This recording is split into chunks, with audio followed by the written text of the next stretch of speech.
Cornering is one of those skills that many riders struggle with because it's such an easy one to neglect.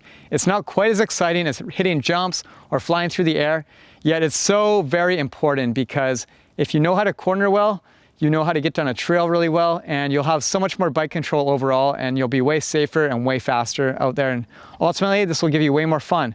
It is kind of the base of everything bike riding once you're on a trail setting.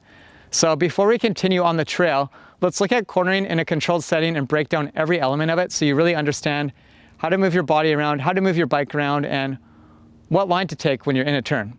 As you enter the corner, make sure to enter high and exit low, meaning come into the berm as high as possible and try to ride downhill through the whole thing, coming out on the inside of the corner. This will also prepare you for what's ahead of you really well because you'll be lined up very nicely. Also, remember to look ahead pretty far in front of you. Once you're in the middle of the corner, you should know what's far ahead of it. Make sure that you're not using your handlebars to steer, but you're using your torso. So rotate your body the direction you want to go and look where you want to go.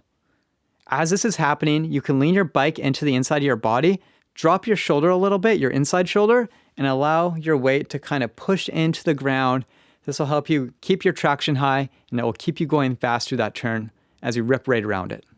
Now that we're back on the trail, there's an extra challenge added. It's not such a predictable environment as being in the jump park and playing around on a big, swooping, perfect, hard-packed berm.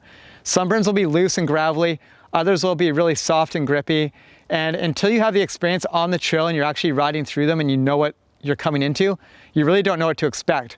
So let's play around on all these corners and see how what we do on our body and with our bikes varies depending on these factors. Let's drop in and play around on these corners. As you can see in these back-to-back turns, line choice is everything. By coming in high and exiting low, I'm coming in high to the next turn because it's lining me up perfectly. That means I'm not getting caught off guard, I'm not getting caught up at any point. I'm able to take sharper, tighter turns because I'm lining up for the next one. I'm basically one step ahead of myself at all times. When I'm in one corner, I'm already setting myself up for the next corner.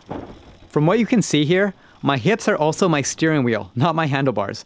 I'm using them to really weave me through those turns as I'm looking ahead, and I'm really focusing on my line choice.